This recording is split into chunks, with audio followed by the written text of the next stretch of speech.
All right, welcome back. Sorry for the delay there. Had a little trouble logging in for some reason. Okay, let me get my slides up, share my screen. A lot of stuff all over my desktop here. All right.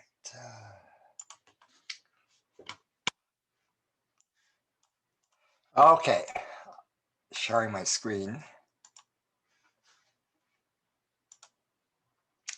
All right, so what I want to do today, this being the last meeting of our semester, is go over a few case studies.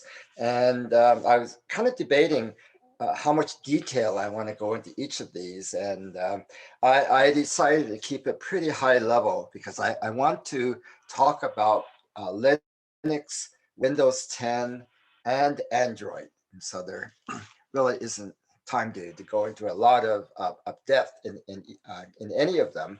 And I also want to spend a little bit of time at the end going over some of the things we covered during the semester, kind of a quick review to get everybody primed for the final exam next week. Okay. All right. Any questions before I start? Okay, let's get going then. Now, we've been spending just about the entire semester talking about Linux. And so there isn't much more I can say about it other than to point out a few details about how some of the components are implemented. Okay, so it was designed by programmers for programmers, of course, and the mantra was to keep it simple, elegant, consistent, powerful, and flexible. And I would say that those goals have been pretty well met. Obviously, Linux has become extremely popular, so much that people have kind of forgotten about Unix, which is the operating system that Linux is based on. And instead, people are talking about Linux and all the various distributions of it, Ubuntu, Mint, Debian, there's just dozens of different distributions, as you discovered with your last assignment when you had to actually install one of them. Okay. Now, I think we already mentioned this, but on your disk drive, or disk drive or solid state disk, in the first sector there is the master boot record, and when you turn on your computer, the firmware knows that, okay, this is where we go to read the initial instructions that will then allow the rest of the operating system to start up. Okay, there's something called grub that you may have noticed on the screen when you first bring up Linux. That's the Grand Unified Bootloader, and it can be set up to boot up other operating systems, other than just Linux. Okay, so you may have configured your laptop to be dual booted, which means that there are two separate operating systems. And when you start the machine, you choose which operating system to run. So this is not the same as having one operating system run as a virtual machine under the control of another operating system. This is two separate operating systems or more. And at boot up time, when you first turn on the computer, you decide which one to control the machine. Okay. All right, that's grub. Okay. Here are here's a diagram of the layers of a Linux system, and I'm sure this should not be a surprise to anybody. At the very top, we have us, the users. We're running our programs, and all these programs have a user interface, of course, whether it's a shell or an editor or the file browsers, whatever. And then these programs are all running on top of the standard library. And here's where we see the library interface, and we spent a lot of time looking at POSIX. Okay, um, you can do most things with POSIX calls. POSIX calls cover the majority of the library interface. Now, different operating systems may have some things that are outside of POSIX, and then you'll have to learn about them. Okay, so POSIX, as we first learned, was developed to kind of standardize the library interface among the various versions of Unix. And then, of course, that spread to Linux. And now many other operating systems, such as Mac OS and even Windows, has a POSIX interface. Now, the Mac OS is based on a version of Unix. Okay, Mac OS is not based on Linux, but on a version of Unix. So it has a POSIX interface kind of built in, whereas Windows, the Windows operating system has its own interface. But if you want a POSIX interface, you can install a package that will give you that interface. So you make the POSIX call, and then the POSIX call in turn will make the appropriate Windows OS call. Okay. All right, and so here we have the system interface, which is lower level. We're handling the memory manager, process manager, file system I/O. This is all down here, and code running at this layer is running in kernel mode. Okay, and whereas everything up above was in user mode. Okay, and we've learned that certain system calls, well, the systems calls would come via the POSIX interface. Some of the POSIX functions will make system calls, and that temporarily puts you into kernel mode. Okay, and then when the kernel service is done, you are back in user mode. Okay, this is a way of the operating system protecting itself. Okay, when you're in user mode, there are certain things you're not allowed to do. Okay, and then of course at the very bottom is the hardware. Okay, so I know we spent a lot of time in this layer here in the library learning about POSIX calls. Okay, and I would encourage you after having taken this class to put down on your resumes that you are familiar with Linux and POSIX, because if you're going to go into scientific or engineering work, you most likely will be using Linux or Unix. And if you're going to be writing any programs, you want to take advantage of the operating system and what it provides for you. And that's going to be through POSIX calls. Okay? So that's a good thing to put on your resume. Okay? Now, if you're going to go into the Windows world, well, you can still say that by knowing POSIX, you can port a lot of programs that's coming in from the Linux world into the Windows world by using the POSIX interface. So it's a very key skill, I think, to put on your resume. Okay.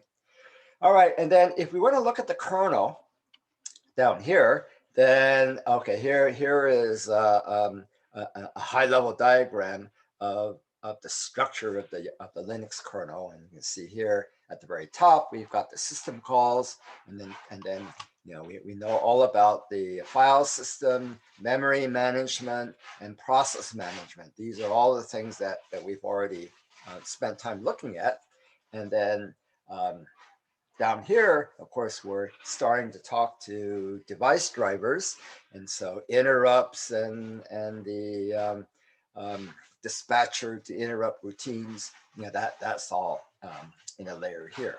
Okay.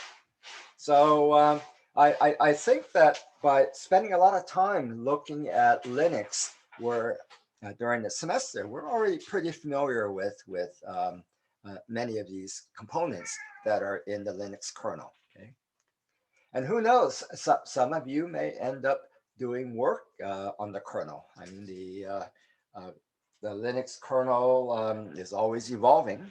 Okay, so. All right, well, we all know about processes and threads. I guess task was an older term. Back in the IBM mainframe days, what we now call a process, IBM called a task, and so it had multitasking systems, whereas today we might call it multi-processing. So that old term carried over, and so that's why we still see that term. All right, so every process has a process descriptor, and here are various things that are kept with that descriptor. And you know that when you have a process, you can fork it and make sub-processes, and within a process, we can have multiple threads. So there are a number of things we've learned to do with processes and threads in this class. And those are very important skills to be able to write a program that spawns multiple threads or forks multiple processes, take advantage of multi-core systems. And of course, you've all learned how to protect shared data with mutexes and use semaphores to synchronize among threads or among processes. Okay, if you're synchronizing among processes, you'll need to have named semaphores, because those semaphores have to be known to the operating system, since you're synchronizing processes. And then you all know how to do inter-process communication now. You have multiple processes or even multiple threads talking to each other. There's between processes, of course, we have named pipes. You've got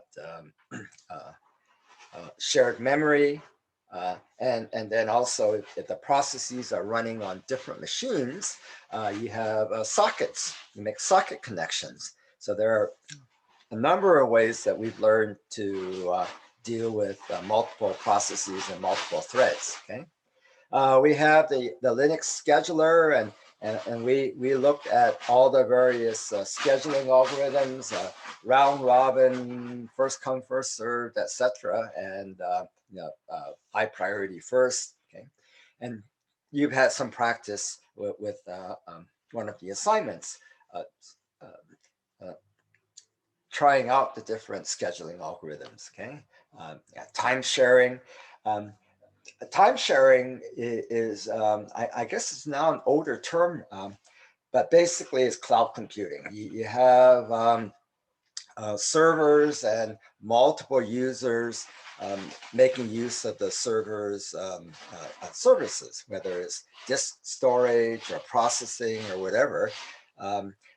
Time sharing was back in the old days when you had a huge mainframe, and you had remote users on terminals that were logging into the mainframe, and well, the time on that machine was shared, and that was time sharing.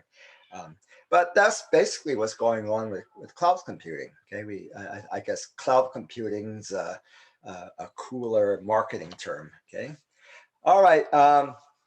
There's a preemptive, completely fair scheduler, and we've already seen this under a different name. That was the scheduler that looks at all the various processes in the queue, in the ready queue, and it it schedules the one that has the least amount of time remaining. And I guess another term is completely fair scheduler. Okay. Now, one command that that I think I've mentioned, but we didn't actually, I didn't actually have you use, was the nice command. And I don't know if nice is an acronym for something, or does it really mean you're being nice? But the nice command allows you to change the priority of your program.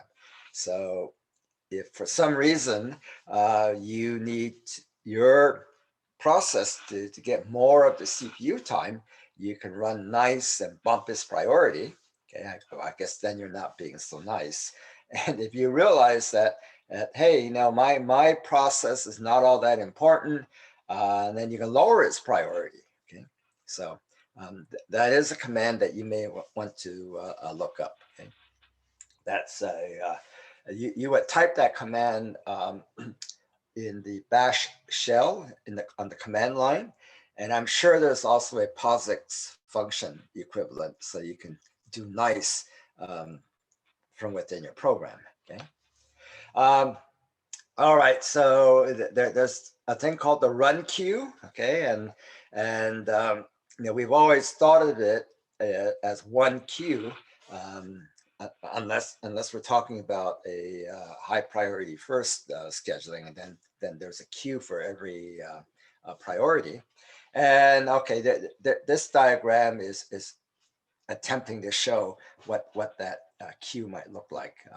So it's called a run queue, and I've always seen it written as one word. So I guess that's the name of this thing. Okay. So if you ever curious as to exactly what the queue might look like, well, at least this is a high level diagram of it. Okay. All right, so okay, there are two arrays, active and expired, and each one contains, well, it says 140 list heads, one per priority level, and each list head points to a list of processes at that priority level. Now, I haven't looked into this enough myself to know you know, exactly why there's active and expired and so forth. So if you're curious, you can always do your own research. But this this is the run queue. And if you have a multi-core machine, well, there's one of these associated with every CPU. Okay, now the Linux file system, there have been several evolutions of the file system, basically how the files are actually stored on disk. And the one that's common now is known as ext3. And you can see some of the parameters of this file system. The default block size is dependent on the total size of the file system. And you can see there are various block sizes.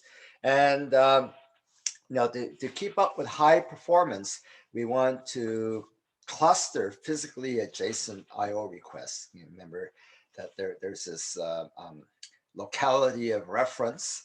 You know, that applies to memory and also applies to disk. That you know, in memory, it says that if your program has been accessing certain memory addresses, then it will probably continue to access memory addresses in that region. Okay, and then after a while, it may move on to another working set. But this locality of reference also occurs with disk I/O. Okay, so the ext3 file system tries to cluster physically adjacent I/O requests. Okay. It's a journaling file system, which means that transactions are logged, and then the after a certain amount of logging, the journal entries are played back to the actual file system, and that could improve file system performance because the journal entries can be kept in a cache, and and so I/O operations are occurring and they're logged in the journal, and then in the background when the system is doing something else, the journal entries are played out to the actual disk. So that means that when you're writing to the disk, it may not actually occur immediately. That all you're doing is logging that transaction in the journal, and then the operating system will decide later on, okay, now the program's busy doing something else. Let's play the journal to the disk. Okay.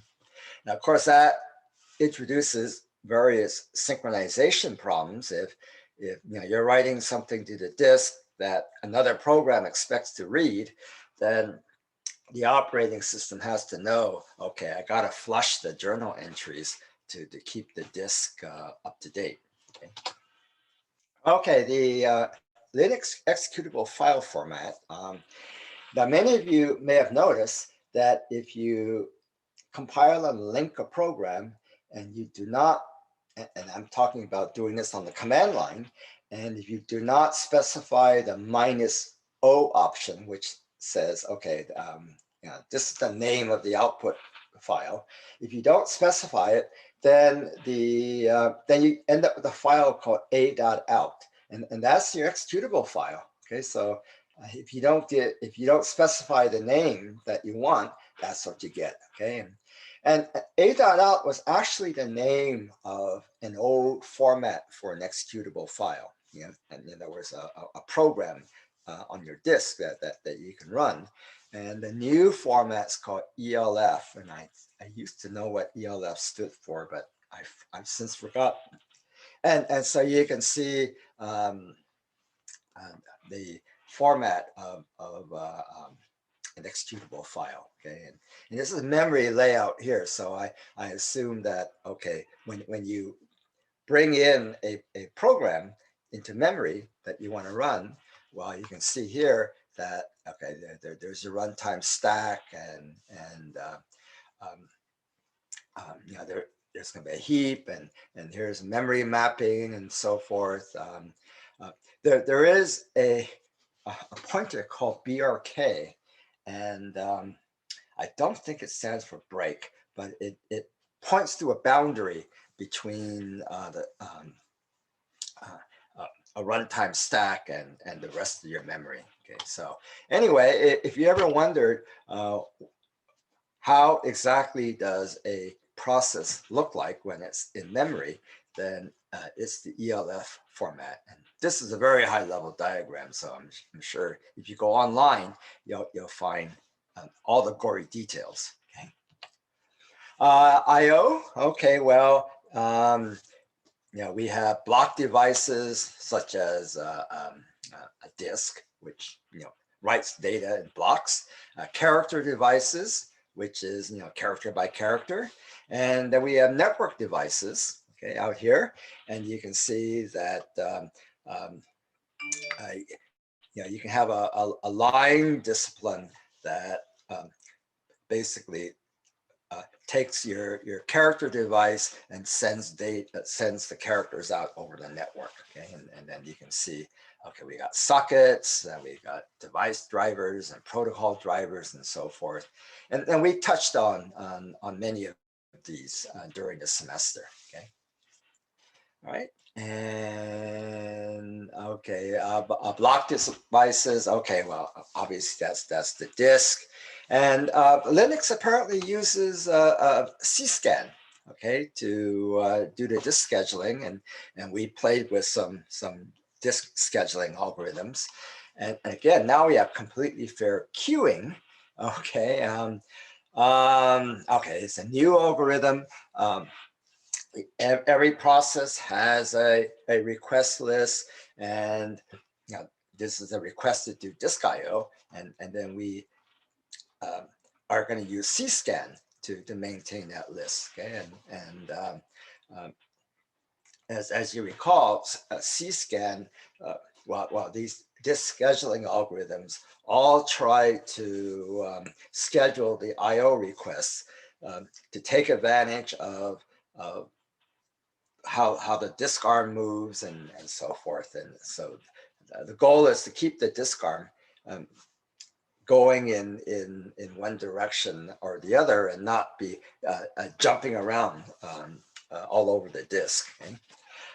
So if you have multiple processes and they're from multiple lists, then okay, apparently round robin is used to service each of these lists of requests. Okay, so that's called completely fair queuing. Okay, so we're really starting to get into the weeds of how Linux is implemented, and it's a bit out of my comfort zone, I have to say. Okay, all right. So the line discipline, of course, as I mentioned, interprets terminal device data, and then can send it off to the network or wherever. Okay, so that the line discipline was yeah, this block here. Okay, okay, so what else can we talk? Well, okay, we got network devices, of course. We talked about those devices already. Talking to a modem, routers, and sockets, and so forth. Okay.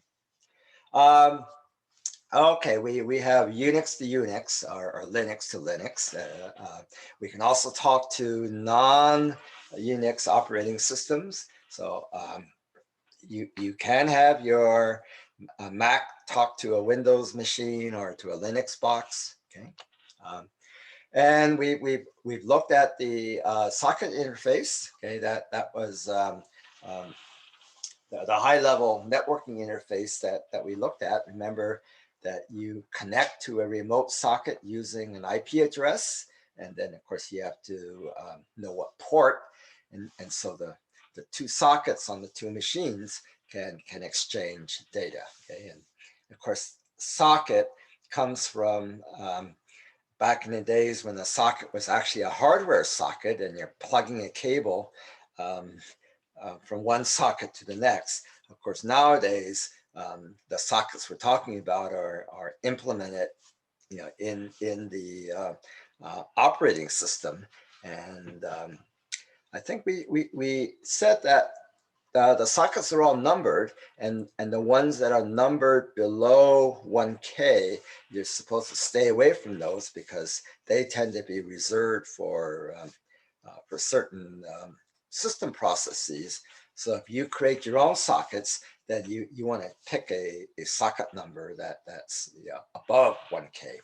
There's a utility program that you can run, and I forget the name of it because there's just so many of these utility programs, but it will list all the ports and sockets that your program is actually is actively listening on or is actively using. Well, actually, I meant your operating system. Okay, so you run this program, and it'll tell you that okay, in your system currently, here are all the sockets and ports and numbers and what they're connected to. So perhaps well, I know that if you're running the MySQL database, then it uses a particular socket. And so a lot of these commercial applications have kind of chosen a socket number that they want to use for their communications. Okay. All right, so we know about sockets. Okay, and okay, so of course, user applications.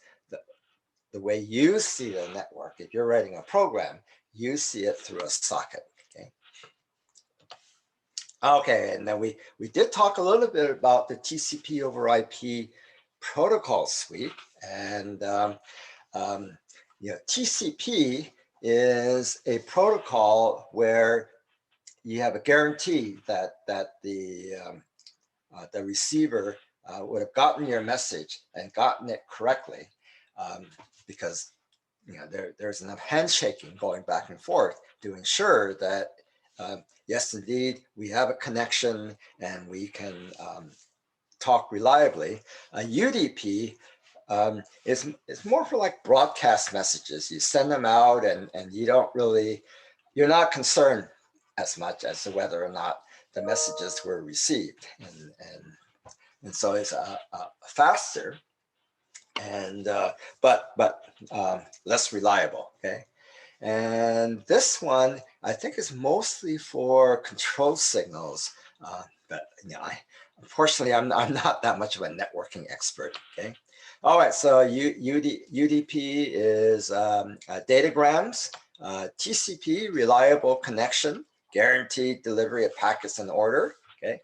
I guess the best analogy is TCP is like you're having a phone conversation with somebody, and so definitely you have a connection, and things that you say are going to be received in the order that you set them at the other end, and vice versa. Okay, UDP is like you send out a bunch of postcards. Maybe you're a store and you're advertising a sale or something, and so you send out a bunch of postcards.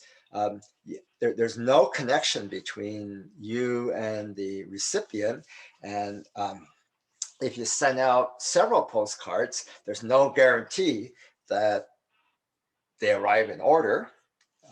So I guess that's a good analogy. Okay. All right. And then ICMP. Okay. It's status, error and status messages. Okay. So it's sort of control type messages. Okay. All right. So this is very common nowadays with this is a very common protocol that's used in networking nowadays. Okay. We did talk about mounting, and to me, that's one of the amazing features of the Linux or Unix file system, is that you can mount a external file system, and it will look to you and your program as if that external file system was part of your local file system. And with NFS, network file system, you can mount file systems coming from a remote server. And then as far as your program is concerned, it's all part of one unified file system that is local. Okay. Now, of course, there will be network delays. So if timing is important, then you have to take that into consideration. But as far as the logic of your program concerns, hey, the mounted file system, you just follow the directory path as if the whole thing were local. Okay. All right. So here we have. Let's see what we have here. There's client 1, client 2, and we see that. Multiple clients can be mounting the same remote file system. Okay. And that's one way for them to share files. Okay. All right. So, and then of course you pick a directory to be the mount point, and then when you mount the root directory of what you're mounting, then overlays the mount point. Okay. And then so whatever was underneath that directory is no longer visible. But then as soon as you unmount, then the files that were under that directory magically reappear. Okay. So mounting is a wonderful way for the file system to hide the fact that you're dealing with a network. Okay.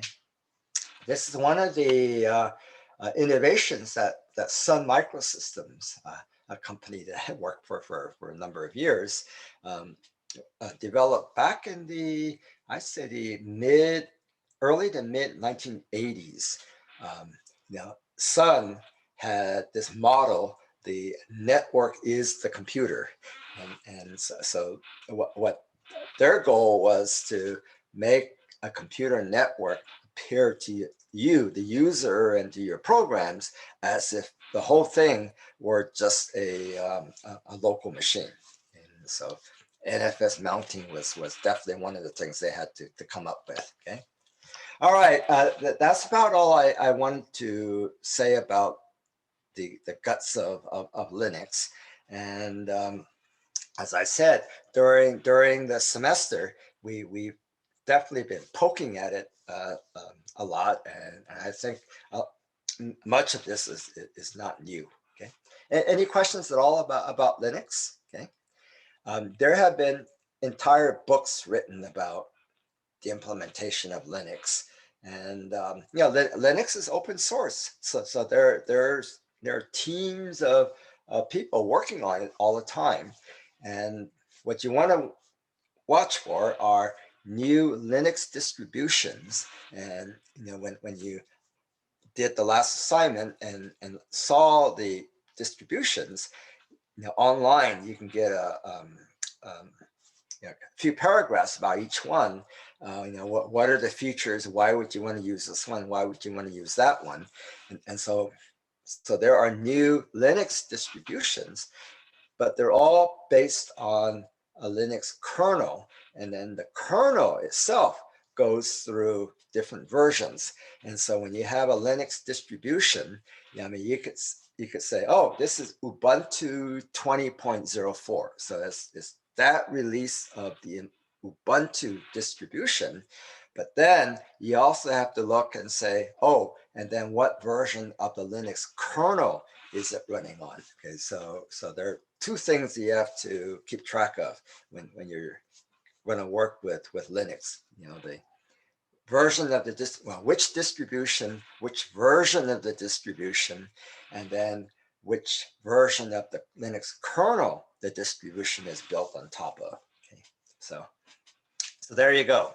Now if you're on the Macintosh, of course, Macintosh is built on I guess it was the AT&T branch of Unix. Okay, so when Unix first came out, just like Linux, it had different branches, different distributions. There was the SCO version. SCO stood for Santa Cruz Operations. So there was a company down in Santa Cruz that was developing a version of Unix.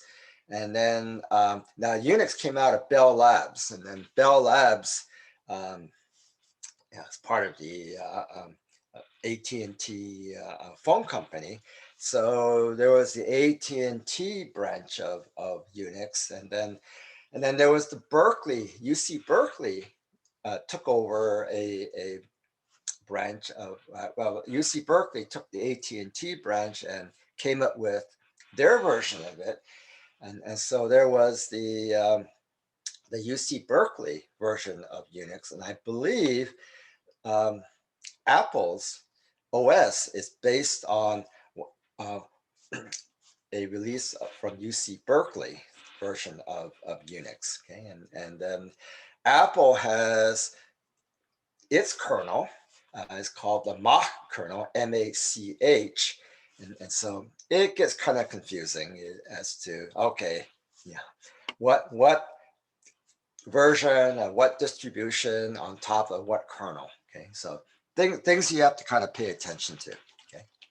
Okay, any questions about Linux? Okay, and I'm going to go way out of my comfort zone and start talking about Microsoft Windows.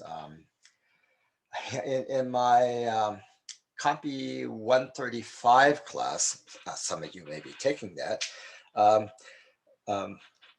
I had that class install a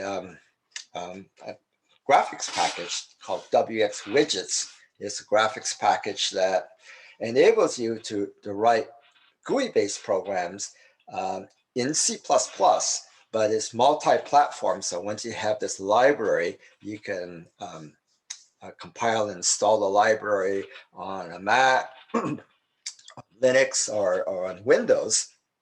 The whole idea is that then you can write your application and compile it and link it on any of these platforms, and you have a GUI-based application. It puts up windows and buttons and menus and so forth. And so that means that you could be writing in C++ and still be able to create a GUI application. Okay, well, there are students there who are having a lot of problems installing this thing on Windows, and and I've helped students install it on the Mac, install this thing on Linux, but I cannot help students install on Windows because it's just not an operating system that I'm that familiar with. Okay, I stopped using Windows pretty much after Windows XP, so we're talking over a decade ago. And I've been working in the scientific field, and it's all Linux or the Mac. In fact, when I was working on the rovers, the Mars rovers, when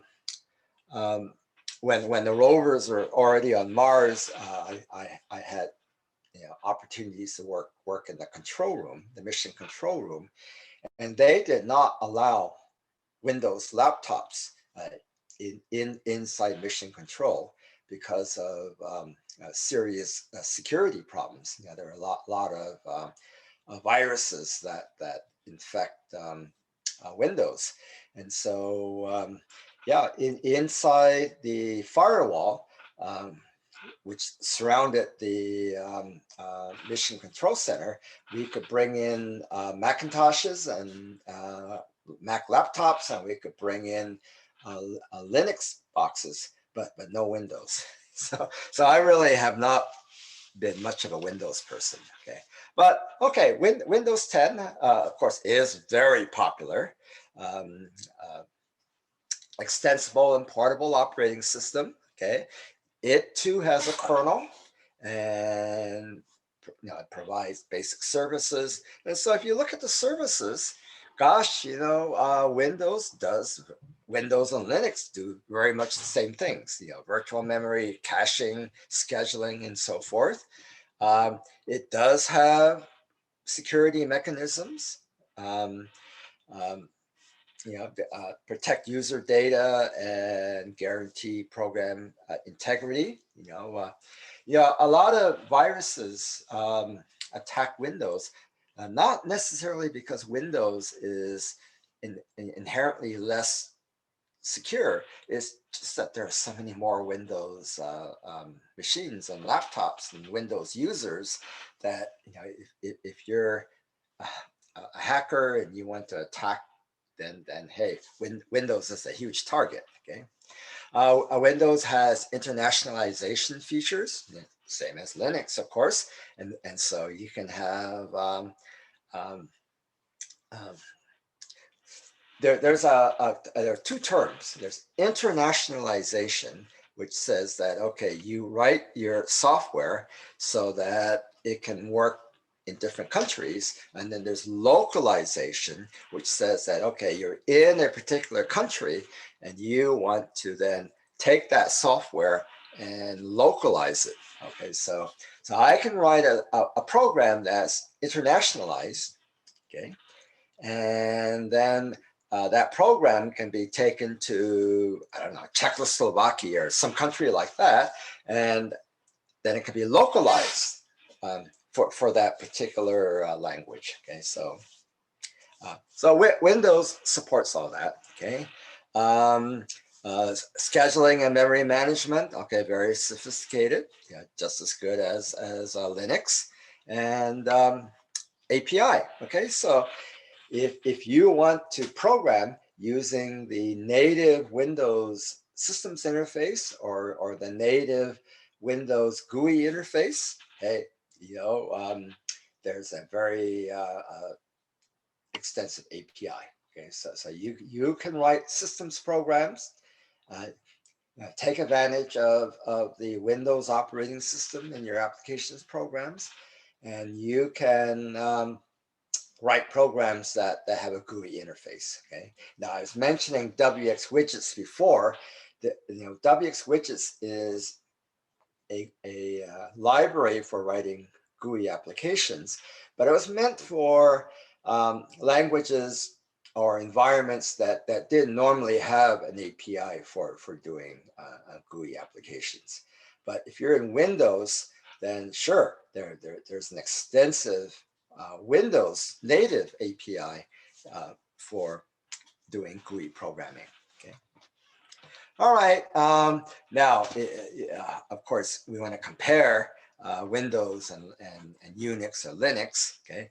Now, Unix try very much to have a simple API.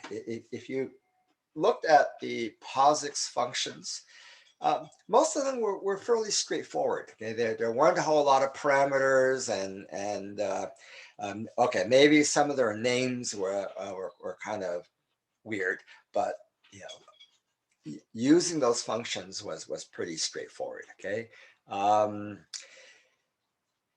You know, there are a few examples of multiple ways to do something. Yeah. Now, if something really horrible happens, and we didn't really explore that too much, there's a kernel panic. You know, if the error was down at the kernel level, then you get in Linux what's known as a kernel panic. Now we did look at runtime errors that occur in your programs. You know, that's a minor thing. I mean, the operating system can handle that because your program is running in sort of a protective bubble. And so if something goes wrong and your program aborts because of a memory violation, well, then that's too bad. The operating system just, you know, kicks off your program. But if the error occurs down at the kernel level, which, you know, hopefully occurs very, very seldom, then you get what's known as a kernel panic, and basically your machine crashes. Okay. Now Windows, now the API is quite complicated in that some of the functions, the functions are pretty well named. Okay, they did take care in naming the functions, but they kind of put a lot of functionality in each of these functions, and so there are lots of parameters. And you have to know, okay, what parameters to pass to do what you want, and so there are often a number of ways to do something, and then you have to figure out, well, gosh, what's the best way to do this? There's a mixture of low-level and high-level functions. Now, whereas POSIX tends to be at a fairly high level, right? POSIX is your interface to all the library routines that Linux provides. Okay, whereas Windows, okay, their API is both high and low level, and I think we've all seen the blue screen of death, which is the equivalent of a kernel panic. You know, something truly horrible has happened, and the operating system just, you know, basically gives up, and you get this blue screen of death. Okay. All right, so sort of a superficial comparison of Windows and Unix. Okay, well here's a grand diagram, and it's similar to the diagram that I showed earlier for Linux. Maybe this one's a little bit prettier, but you can see there are various subsystems and services that are provided. Okay, here's the executive, which I guess you would call this the Windows operating system, and then it has a kernel. Okay. And then down here at the very bottom, of course, we have the hardware, and then there's the Hyper-V. Okay, that remember, that was the software that it allows you to run virtual machines. And then there's a hardware abstraction layer. I guess it's sort of a high-level view of the hardware. And of course, all your device drivers and whatnot are talking to these various level to this layer here. Graphics device drivers, network, and disk drivers, and so forth. Okay, so if you kind of want to know what Windows 10 is made of, then here's a high-level diagram. Okay, you can see various monitors and managers and so forth in here. Okay. All right, so that's the overall view of the Windows 10 architecture. Now Windows 10 has this concept called dispatcher objects. And well, what do? Well, they control dispatching and synchronization. Okay, well, what are we dispatching? Processes and threads and so forth, and synchronization. Okay, so what kind of objects do we have? Okay, well, these three you know about. You know about mutexes and semaphores and threads. Okay, there's a timer object. Okay, we touched on the Linux timer. Okay, basically it keeps track of time and then maybe sends a signal after a certain elapsed period or at a particular time. An event. Okay, so an event object records some event occurring and then synchronizes that event with some action. So I can imagine that an event could be, oh, I clicked on this button, and so that gets that action. The fact that I clicked on a button on the screen is recorded as an event object, and then of course there's going to be an event handler that then is invoked that says, okay, he clicked on the button. Now go perform some action based on that button click. Okay, and so the event object is what records the fact that I clicked on a button. Okay, so these are called dispatcher objects, and that's how Windows implements process and threads and all the synchronization that has to occur with processes and threads. Okay, okay, well here are some calls. Now you can see that the Microsoft folks did take care in naming their functions a bit better than POSIX. Okay, and so you can almost tell just from looking at the name what's supposed to happen here. Like release the mutex. Okay, release the semaphore. Yeah, so creating a semaphore, creating a mutex, yeah, and so forth. Okay, so if you want to write programs that make use of the Windows operating system, you can use the Win32 API. Okay, now why is it called Win32? Okay, so Windows evolved. It started out on 16-bit machines, and then when the hardware evolved to 32-bit machines, we have Windows that were designed for 32-bit architectures. Okay, and I guess it was around that time that they were developing this API. So it was called the Win32 API because at that time Windows was supporting 32-bit architecture. Of course, now there's Windows 64, but I don't think they renamed it Win64. So as far as I know, it's still the Win32 API. Okay, so this is the equivalent of the list of POSIX functions that we saw.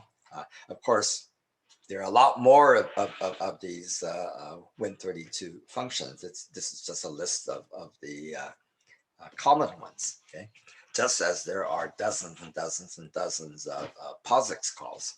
Okay. All right, so now interrupts. Okay, there are, it looks like 32 interrupt levels. Okay. Now I'm old enough to have had to put together microcomputers. I guess during the 80s and 90s. We all had these microcomputers, and they were in a big box. So if you wanted to install a printer, okay, or hook up a printer to your computer, well, you would buy a printer, dot matrix printer or whatever, and it would come with a cable, and it would come with a card, okay, and you'd have to open up your microcomputer and plug the card into the motherboard, assuming that you had a slot available, because there were these slots, and there was a limited number of them. So you have to decide, well, okay, I definitely want a printer, and maybe I want a CD-ROM reader, and this and that. And so you had a limited number of slots on the motherboard. Okay, so you plug your um, printer control card into the motherboard, and then you had to there were these little teeny tiny dip switches that you needed a toothpick or a pen to set, and you had to set the interrupt level, or the a number of settings that you had to physically set, and it told the operating system, okay, I'm going to use this particular interrupt level for this device, and et cetera, et cetera. And so we had to do all this by manually, okay? And you test it, make sure that the printer is working, and the printer is not interfering with some other device, because maybe you chose an interrupt level that some other device was already using. So you had to do all that testing, and then you put the cover back on your machine, and so that's what we used to have to do. And of course nowadays there's plug and play, and yeah, it was so hard to add devices that they had. It's hard to add devices to your computer system, that they had to invent this thing called plug and play. And so now it's just a matter of, well, I just plug the machine in, and there was enough microcode in there to and enough smarts in the operating system, so that these devices would configure themselves, and you didn't have to go in there and physically set those little dip switches. Okay. Anyway, so we have all these interrupt levels, and you can see they all have kind of a priority. Okay. All right, so IRQ, okay, interrupt request, okay, IRQL, interrupt request level. Okay. Exceptions and hand interrupts. Okay, well, all right. So, what kinds of interrupts can you, or exceptions can you have in your code? Okay, so a trap is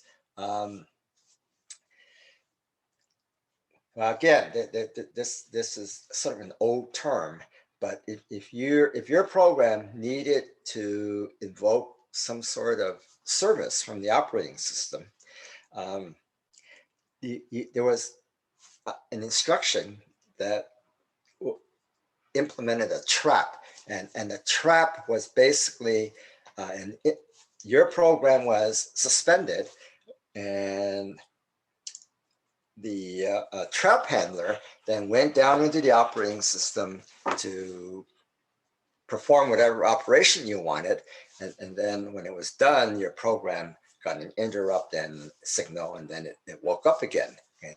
So that was a trap. Okay. Now interrupts work kind of the same way, that your program might get suspended, and then when whatever service was completed by the operating system, your program would wake up again. Okay, so what kind of traps and interrupts and exceptions can Windows 10 handle, and you can see there are a number of them here. I'm not sure if this is a complete list, and if not, how much of a how many more are there? I don't know. This is the list that I came up with. Okay. All right, so virtual memory. Okay, obviously Windows can handle virtual memory. Now, this table can be expanded. Okay, so you can see we have 4 of them here. We can add more. I think I read somewhere that physical memory can get up into the terabytes, or well, certainly a lot larger than what we currently have. I mean, in my laptop that I'm using right now, I have 64 gigabytes, which is a huge amount of memory. But pretty soon that will be considered not enough memory. So the Windows virtual memory management can expand. Okay, so they're all set up. Okay, when the PCs first came out, memory was limited to 640K, and that is about what 2/3 of a megabyte. And at the time, people said, "Oh man, that is a huge amount of memory." Especially when the early microcomputers came out, and you were lucky to get 4K of memory. Here we're talking about 640K, and so it's a huge amount of memory, and people figured that was going to be more than enough for anything.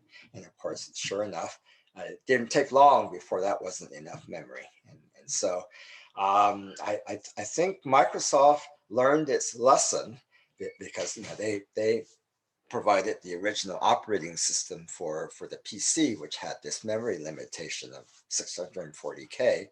And so now the modern versions of Windows has this expandable virtual memory manager, and they're going to be able to handle terabytes of memory, I guess. Okay. All right, so you can see that there's just, it's kind of like directories and subdirectories in that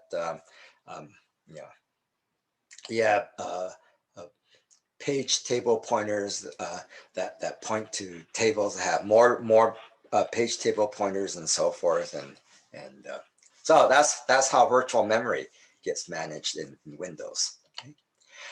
There's a caching system. Windows likes to centralize caching, and so it works closely with the obviously with the virtual memory manager and the file system and so forth, and so there is centralized caching in Windows. Okay.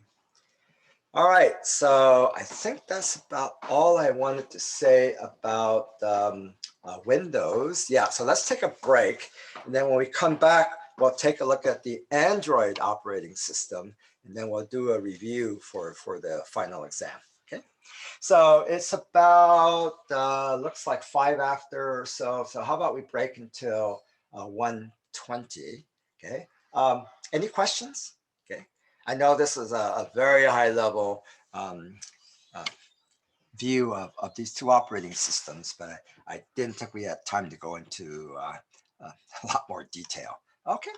All right. If there are no questions, I will let's do a break for 15 minutes or so. Okay. So a break until 1:20. Okay. Oops.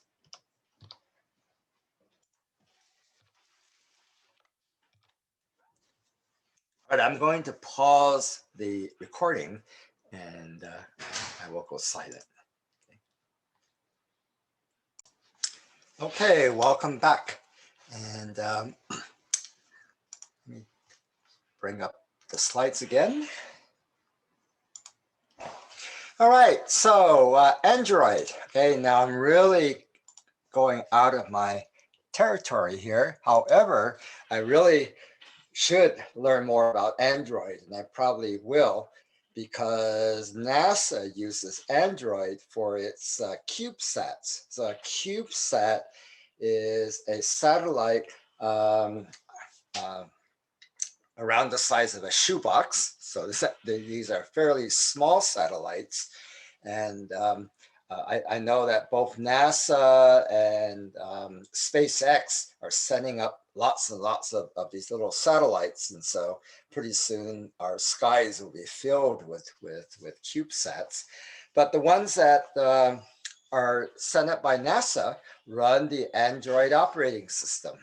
And fortunately, Android operating system is based on two things I do know pretty well.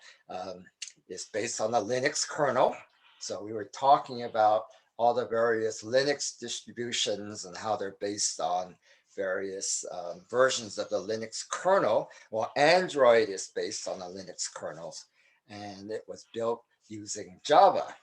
Okay, so but that's Android, and of course we all know Android as the operating system of mobile devices. Okay, so it's a combination of open source code and closed source third-party applications. Okay, and so the operating system, just as a Linux is open source, and then people, of course, then contribute. Third-party applications that are proprietary, and there's an online store. You know, Apple has this App Store. Well, Google has this Google Play. Okay? So there you go. There's Android. Design goals. It's Google's attempt to come up with a platform for all the mobile devices that will run Android. Has to provide a very robust and stable API so that third parties can develop applications for them. And you know, Google wants it to be a level playing field. And it says here, users need not deeply trust third-party apps. So I think what that means is that we have the Apple Store, and Apple tries very, very hard to curate all the applications that are sold to make sure that they don't have viruses or other malicious code. I mean, they're not 100% successful, but they do block a lot of bad stuff from getting into their store. I don't think Google is quite so strict about it, and so there have been stories of some malicious software getting into Android devices. Okay. All right, so of course the Android operating system has to do provide all the features that one would expect with a mobile device, interactive features and so forth, collaborative features. It's basically a general purpose operating system. Okay, and so it's amazing that we think of operating systems as being in something you hold in your hand, but that's the state of technology nowadays. Okay. All right, well, here's a high-level diagram of the Android architecture. Now, what's a Dalvik? Okay, now, those of you who are familiar with Java know that Java runs in what's known as the Java virtual machine. And so when you install Java on your system, you're installing the Java virtual machine. And then when you run Java programs, they're actually running in an instance of the Java virtual machine. So Dalvik serves that kind of purpose. It's not a JVM. It's not a Java virtual machine. It's not the official Java virtual machine, the one that you can get from Oracle, but it does run the Java programs. Okay, so what happens is that the Java compiler will compile code for the Java virtual machine, and then there's a translation from the Java bytecode into a code for Dalvik. Okay, so. All right, so there's an init process. Is it? There you go. There's our init process. It starts up the whole thing. All these various the various daemons. Daemon, spelled DAEMON, is a term that comes over from Unix. It's basically a background process that's always running. So when you boot up the operating system, it fires off all these daemons. And these daemons take care of services while while the operating system is doing all the other things that it has to do. These little daemons in the background are taking care of certain services. Okay, and so init then fires off these daemons. Okay. And one of the daemon is called Zygot. I don't know how it's pronounced, but Zygot is kind of like a template, or I don't know. It's the guy that knows how to spawn these other instances of Dalvik, and so when it comes time to running programs, whether they're system processes or application processes, this Zygot then will fire off these Dalvik processes so that the programs can run on top of them. Okay. All right, so that is Android architecture, looking at it from a very, very high distance. Okay.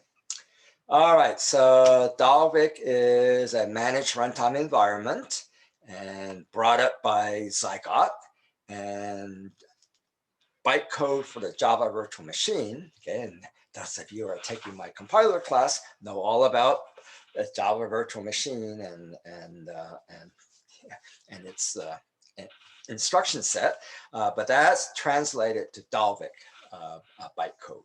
Okay, and the claim is that the Dalvik environment is much more efficient than the Java virtual machine.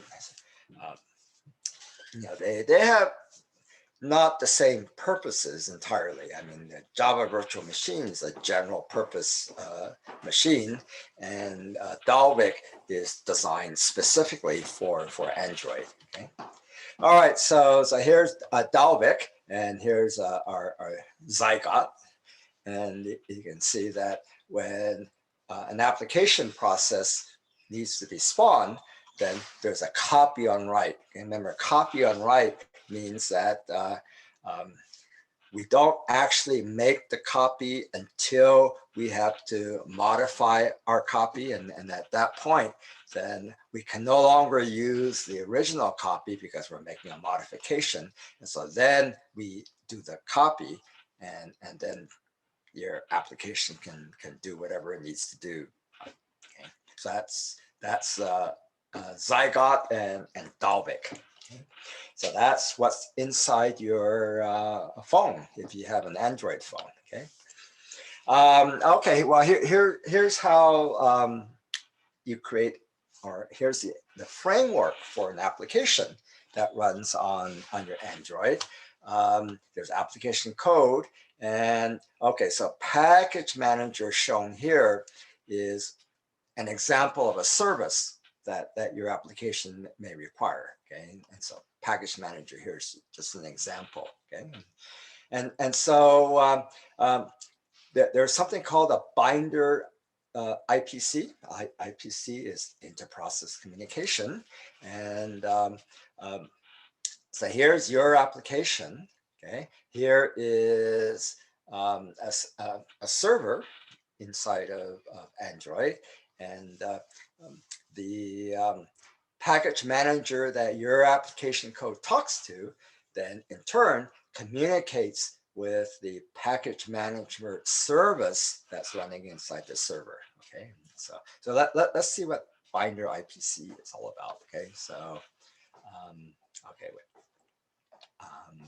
Okay, so calls are implemented as inter-process communication, and Android's version of IPC is called the binder. Okay.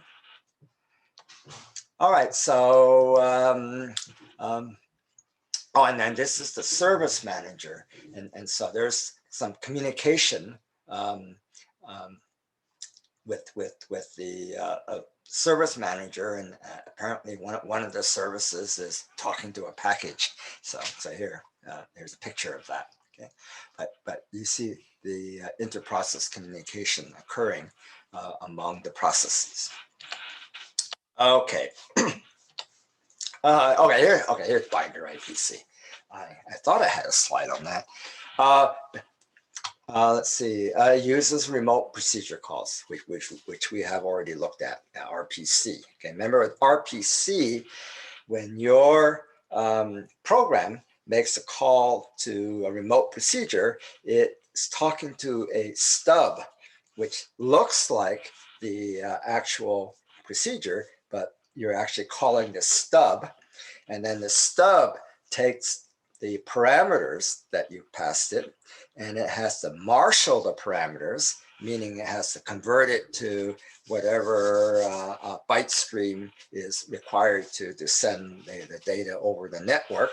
And then at the other end, there's a corresponding stub, but I think at the server it is called the skeleton. It then unmarshals the parameters and then makes the call to the actual procedure on the server. And then the procedure does whatever it does. And then if there's a return value, then that's again marshaled and unmarshaled. So that's the whole remote procedure call mechanism.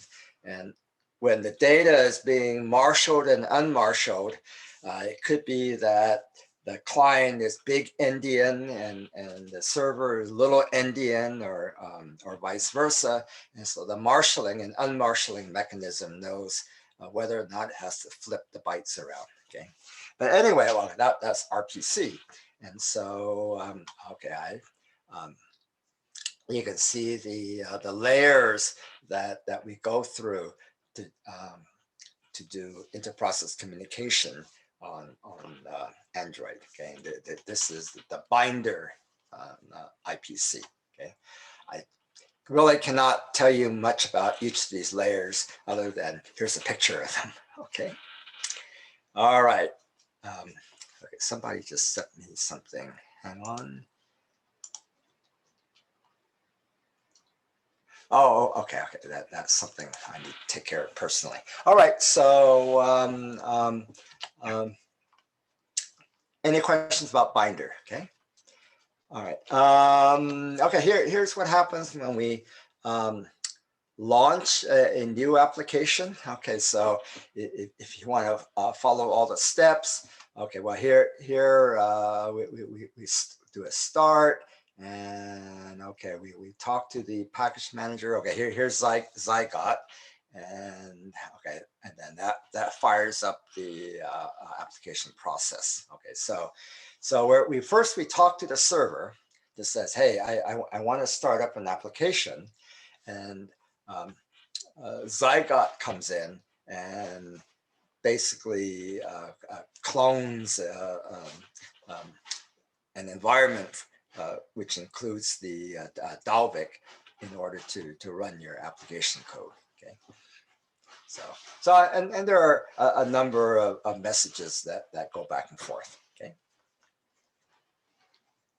Okay, so here is process importance categories. This is almost like the interrupt levels table that we saw earlier with Windows, but evidently processes can be put into different categories. And this, I know, ADJ is a strict ordering to determine which processes to kill first in an out of memory situation. So basically this is kind of a priority, and that says that, hey, when we start running low on memory, we have to then start throwing out processes, and this number here determines what you can throw out. So it looks like the higher the number, the more likely you're going to be thrown out. I mean, the system guys have these negative numbers. And if your process is not even in use, then that seems to have the highest number. Okay, so don't know what underscore ADJ stands for, but that's something you can probably look up. Okay. All right, so that's about all I really can say about Android. If you go online, there's a lot more detail, but I don't think for this class we really need to dive that deeply into Android or in Windows. Okay. Okay. And any questions at all? Okay.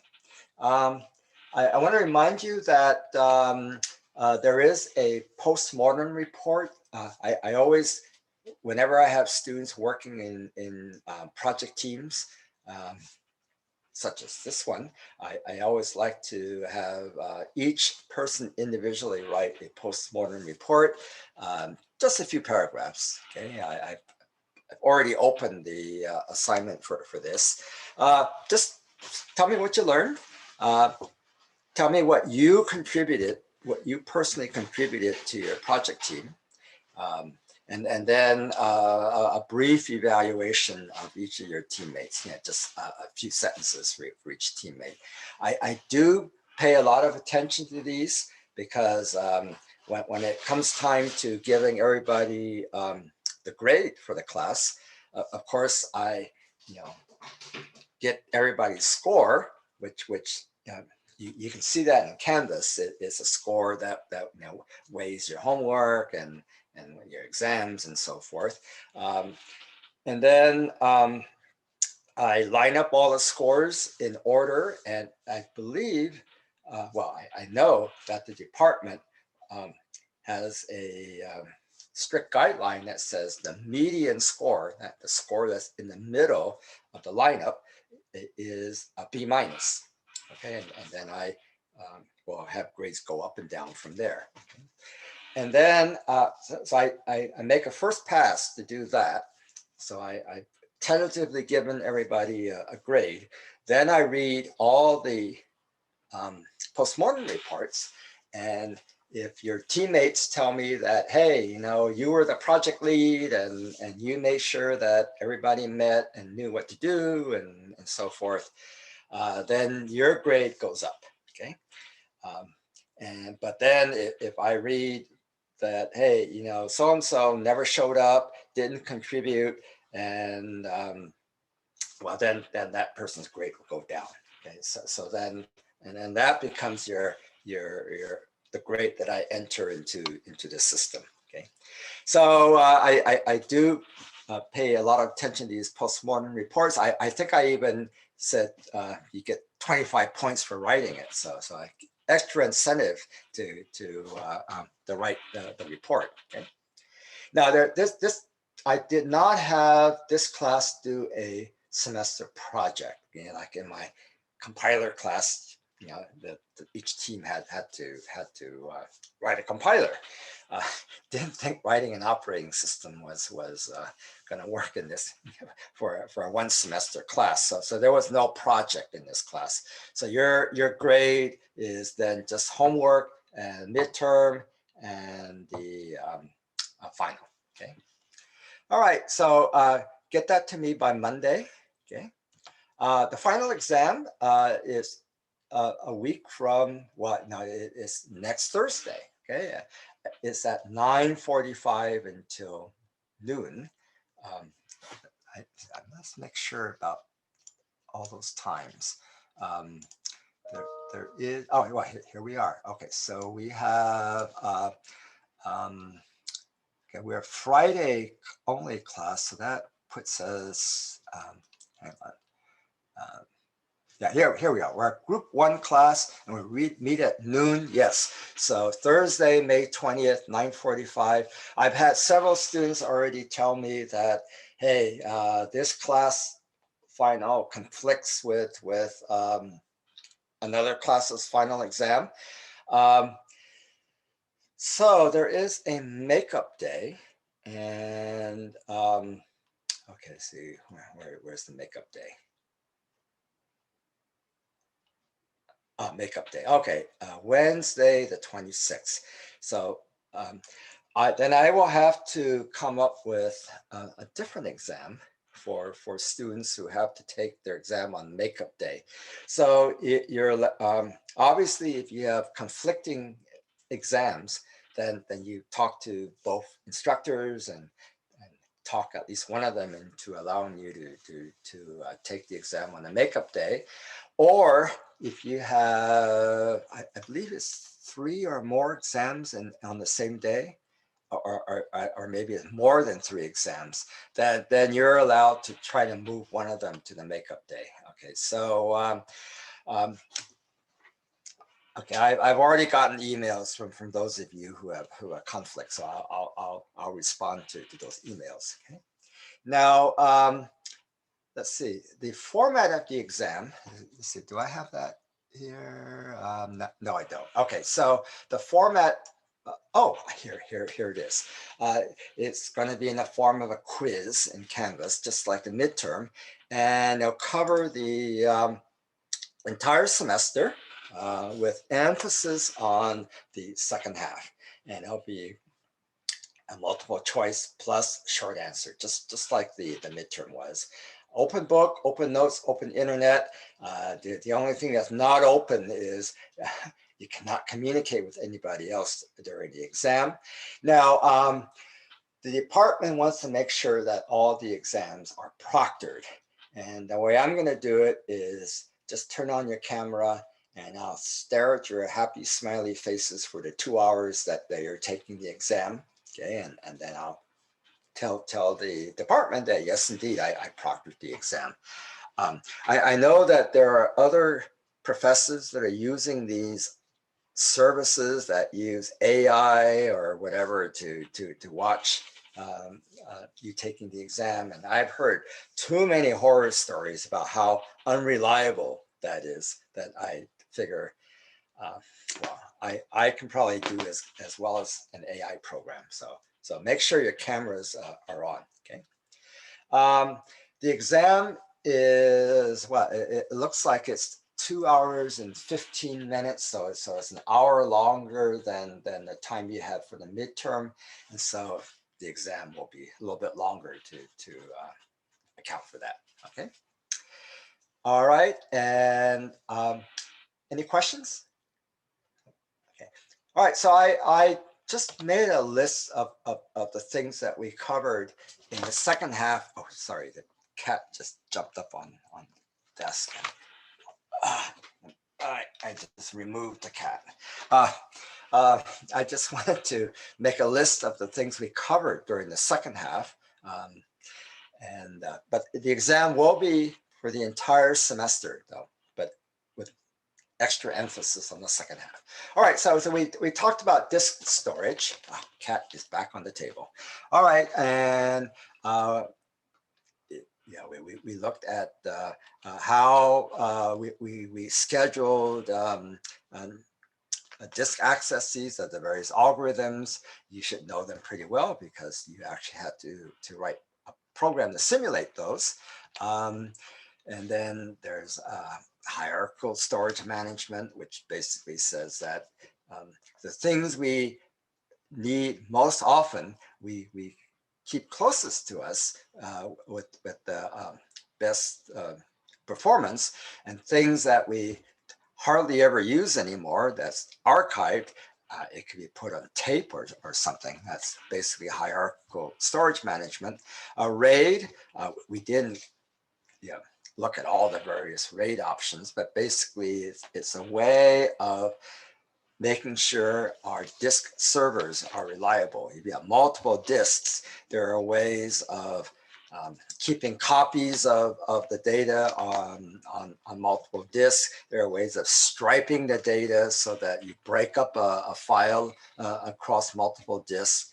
And there are lots of error detection and error correcting mechanisms so that, if the error is not too great, maybe just a few bits off here and there, they can actually be corrected.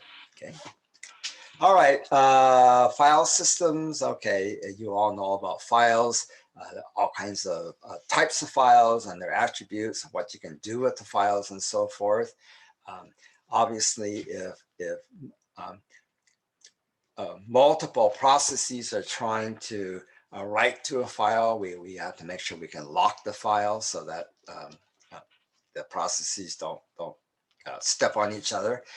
Just as we had to um, synchronize our processes. Okay, here we're basically treating a file as a shared resource, and then we have to make sure that we have the proper locking mechanisms. Okay. All right, and there's sequential access files and random access files. Okay, and then how we formatted a disk. Okay, you know all about directories and so forth. Okay, um, okay, certainly with Linux, we do have file paths and now mounting a file system. I keep coming back to is one of the key features of the Linux file system. Now on Windows, you know, you bring in an external file system and you get a new letter, right? You start out with the C drive, and then maybe you can have a D drive and an E drive and so forth. And as far as I know, when you mount a file system in Windows, it shows up as another letter. Okay, so it's not quite the same as the way, or it's not quite as transparent as it is on Linux, where you mount the file system and it looks like it's part of your local file system. Okay. Okay, file protection. We talked about the various bits you can set to, you know, for reading and writing and executing a file. The user, the group, and everybody else. You know, all those various protection bits. Okay, we saw how we could implement a file system, that layered architecture. Okay, we talked about the master boot record. Okay, we just talked about it earlier today. Okay, various ways that files can be allocated on a disk. Okay, we talked about Unix directories, block sizes, how we manage free space. Okay, reliability and consistency. Okay, performance. Okay, caching. Now, I suspect that these mechanical disk drives, you know, with a spinning disk and an arm moving in and out, I suspect we're not going to see those much longer. Just as we no longer see CRTs anymore, there's all these flat panel displays. I suspect that spinning disk drives are going to go away soon. But until they do, then when it comes to scheduling the disk access, we have to take into consideration that, okay, there's something spinning and this arm has to go in and out. And so a lot of the scheduling algorithms have to do with optimizing the motion of the arm that has the read-write head. Okay. Okay, and then we have log structured I/O, journaling I/O that I talked about earlier, where when you do reads and writes, you're actually reading and writing in a cache, and all those operations are logged, and then later on the log is played back to actually do the physical writing onto the disk. Okay. We looked at virtual file systems, which was a way of making giving us the illusion of a common file system across multiple platforms. And of course, if we do NFS mounting, that's important because you may be mounting a file system that has a totally different structure than the file system that's on your local machine. And so NFS mounting has to hide all that. And that's all done with the virtual file system. Okay, there we go, NFS. Okay, we talked a little bit about I/O. This is creeping down into the hardware level where all of you probably have more experience than I do. I'm pretty much a software and math type person.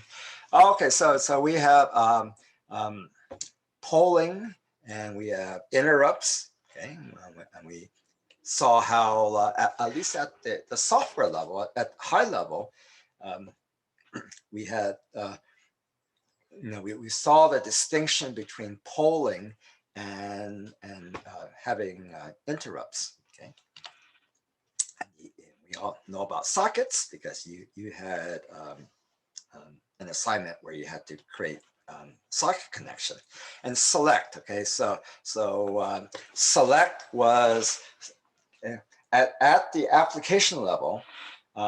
Select was almost like an interrupt, right? Your program was blocked, waiting on a number of input file IDs, well, input and output file IDs. And as soon as one of those file IDs became ready, then you unblocked, and then you had to check each one of them to see which of the file IDs was actually ready. So that was one way that you can monitor a number of file descriptors. Okay, and whereas polling, if we did not have select, then you would have to have some sort of loop that did a non-blocking read on each of the input file descriptors to see if there was something there. Okay, and that would have eaten up a lot of CPU time to have a busy loop that is constantly checking these input file descriptors, whereas select blocked your program, and then as soon as one of them, at least one, was ready, an interrupt signal was sent, and then you unblocked. Okay, so select is a very useful function to know, especially if you have a program that has multiple input streams. Okay, clocks and timers, we talked about that, and I think my my office hour program that simulated a professor and students using multiple threads, that one had a timer in it, and at the end of the simulation, at the end of a minute, a timer went off, which terminated the program. Okay. All right, we looked at virtual machines, and you actually had to install a virtual machine manager, and you had the pleasure of installing an operating system. That is another important skill, because someday you're going to have to install an operating system. You're going to buy a machine, and you want a different operating system. Perhaps you're setting up dual booting, or you're setting up a virtual machine. You then get the ISO file. So that ISO file is basically the install disk. Okay, and back when you were installing on your physical machine, you would put the install disk into your CD reader. And of course, I know that many laptops no longer have a reader for CD-ROM, but basically you pop that CD-ROM into the drive, and then you initiated the installation process. Okay, when you install the Linux distro in a virtual machine, then you got this .iso, which is the image of that CD-ROM, and you put it into the virtual reader, and then you were able to do the install. Now, not everything was on that disk. The install process went out on the internet and pulled in some other things that it then configured and installed. So depending on your internet connection, installing an OS could take a half an hour or more. Okay. I remember back when we had very slow internet connections, starting up the OS install. We were talking several hours, and some of the early installation programs kept popping up with questions. Do you want this? Do you want that? What password do you want? What do you want for a username? And so you had to sit there and babysit the whole thing, because you never knew when one of these questions would pop up, and then the whole thing would hang until you answered the question. I think they've gotten a lot better in that they only ask a few questions, and they ask them at the beginning, so you can walk away and not sit there and stare at it for I think I remember one installation that lasted 5 hours. And it was a major installation, and basically you just had it running there, and you sat there and read a book or something, and looked up every once in a while to make sure it wasn't asking you a question. Okay. All right, distributed systems. We saw advantages of why you would want to distribute a system, both for security and reliability and load balancing. Okay. Operating systems, network operating systems, where you, the user, knew that there was a network out there. So you would do things like, oh, I want to do a remote connection, my program is going to make a socket connection, whatever. And then there's a distributed operating system where it has features like NFS, where you don't necessarily have to know that there's a network out there. Okay. And then could be a local network, a wide area network. Okay. Various ways of communicating in a networking system, naming objects, different ways of routing. Okay, we took a quick look at that. How we manage contention in case two nodes want to talk on the same link at the same time. Okay, there are various connection strategies. I showed you the ISO 7-layer model. Now, I think I pointed out, and I'll make it clearer, that this is it's a model. Okay, I don't think it was intended that anybody had to implement all 7 layers. And in fact, I showed you that TCP over IP, which is very, very popular, only implements like 4 of the layers. Okay, so don't think that this was meant to be, you had to implement all 7 layers. Ethernet, of course, is ubiquitous. Okay. And then we looked at what happens on a network when there are some failures. Now, reconfiguration basically says, hey, if a link goes down, then we have to reconfigure the routing tables to go around that link that has gone down. And then when the link comes back up, then we have to reconfigure again to make sure that we're again sending traffic down that link. Okay. Okay, we talked a little bit about network design. And of course, there are entire semester-long classes. And in fact, I think in the computer science department, there's an A and a B, 2 semesters where you can learn all about network design. Okay. Oh, did I go? Okay, I think we already saw this. Okay, so remote file access, okay, NFS, etc. Various caching schemes and making sure that we keep the physical device updated with the cache. Okay, if we're talking about a disk, what you don't want to do is be writing to the cache and thinking that you're actually writing to the disk, and then another program tries to read from the disk what you wrote, but what you wrote is still sitting in the cache, then you have serious problems that the cache and the physical device are out of sync.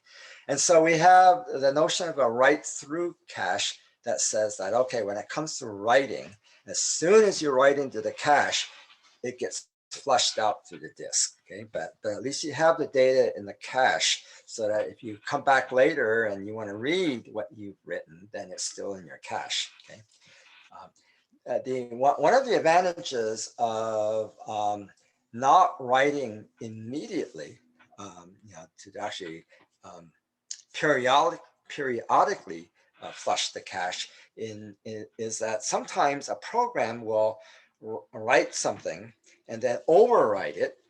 And so then you only want the latest version of what was written to go out onto the disk.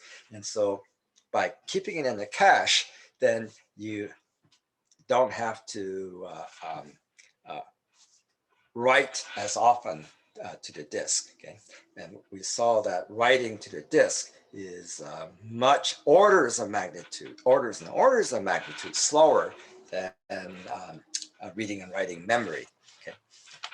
Okay, protection principle of least privilege. How fine-grained do you want your protection? We looked at domains. There was, for resources, there was the access matrix and control lists and so forth to make sure that processes are allowed to access certain resources. Okay. All right, then we looked at protection and security. We're looking at protection. Covert channels is a way of hacking a system by coming in through a different channel than is expected, and then being able to get a hold of data that way. We looked at various security violations, and then I had that oversimplified description of public key encryption. Okay, and in my description, the basics of what I showed are correct. Now, the actual implementation, of course, is a lot more complicated than what I showed you, but I hope you got the basic idea of how that works. That each person has a private key, and then a public key is announced to everybody, and then you create your public-private key, and that is a shared secret that the sender and the receiver have, and then they can then encrypt and decrypt. Okay. All right, so yeah, we looked at all the various kinds of nastiness that can occur.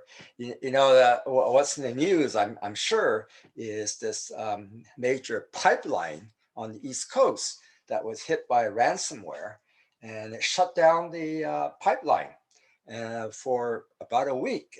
And there's stories of gas shortages and long lines at gas stations, people panicking, and well, that shows the vulnerability that we have, that anybody has. I think the pipeline company paid off the ransom. I heard it was 5 million, which sounds awfully low. But see, what happens is that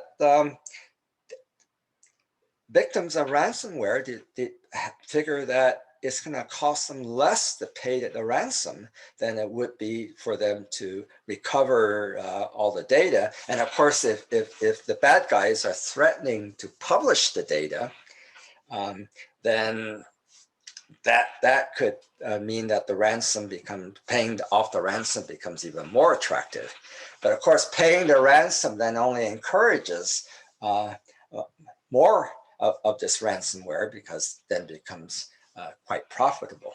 Okay, so we have to come up with ways of protecting our systems, and there are a lot of job opportunities there, because it's a cat and mouse game.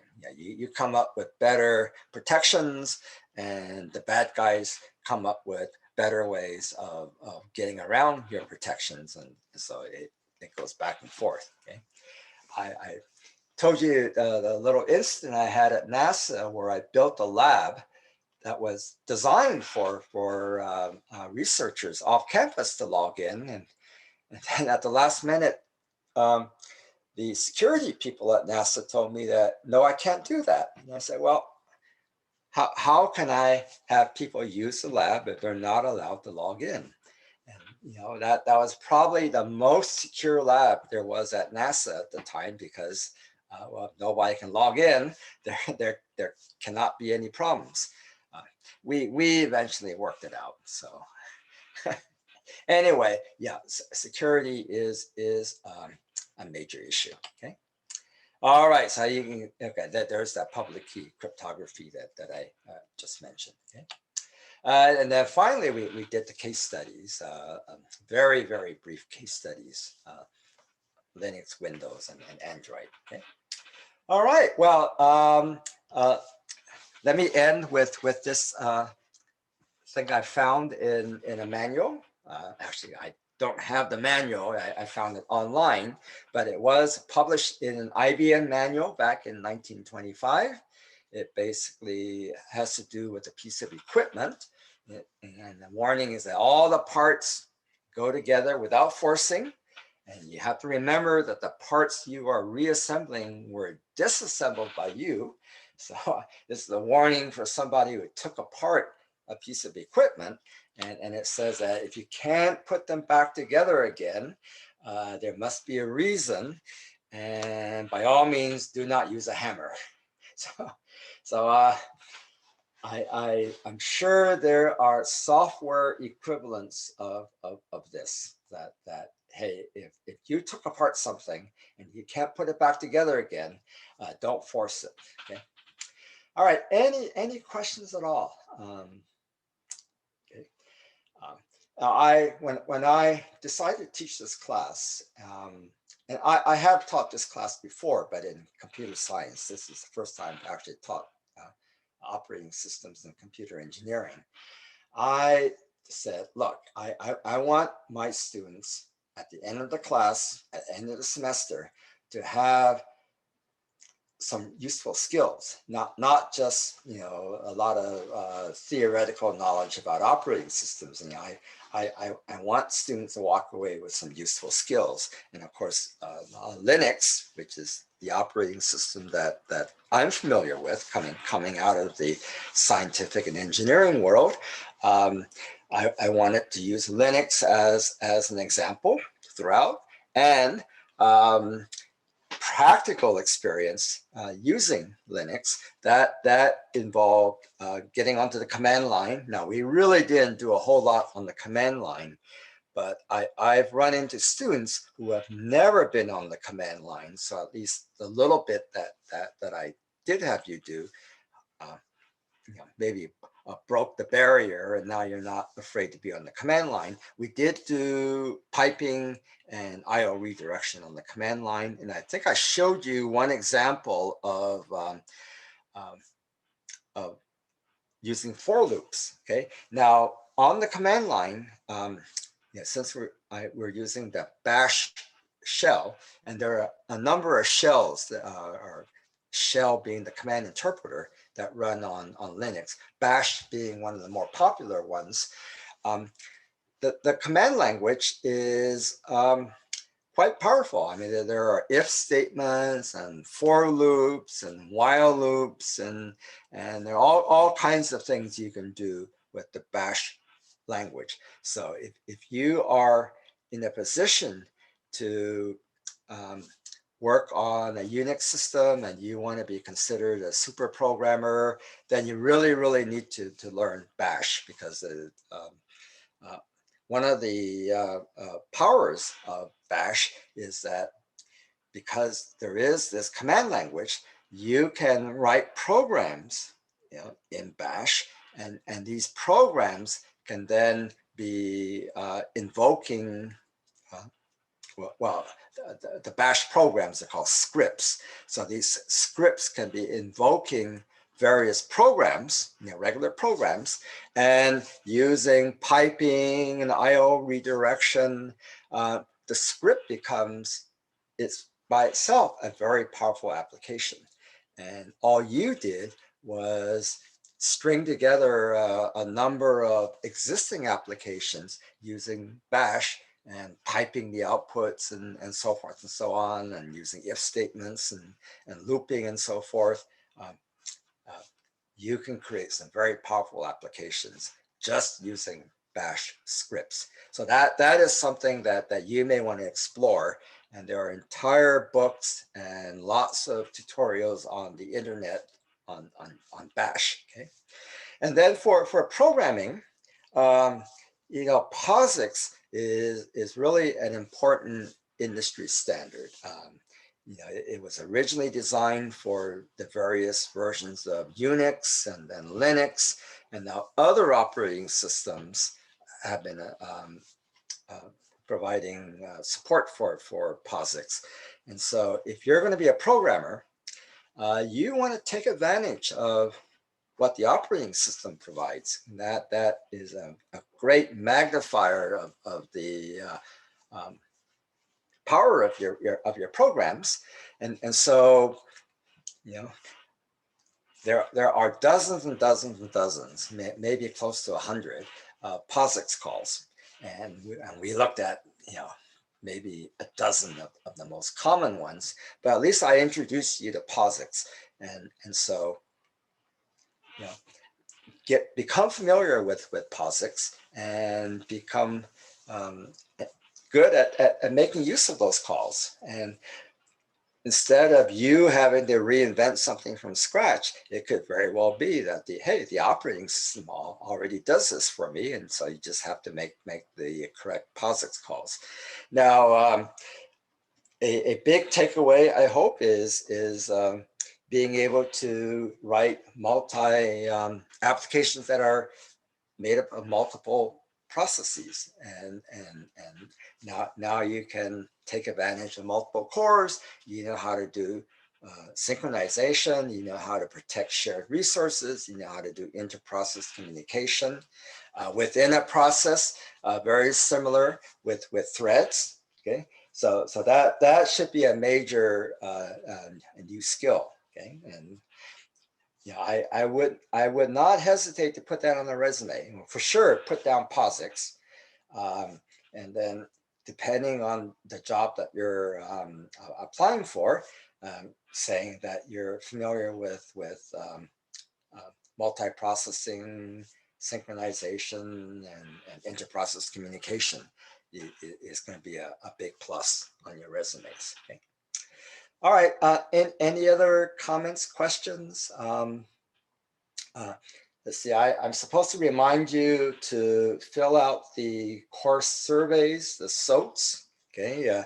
That you have to answer a bunch of questions about what you think about the class and the instructor and so forth.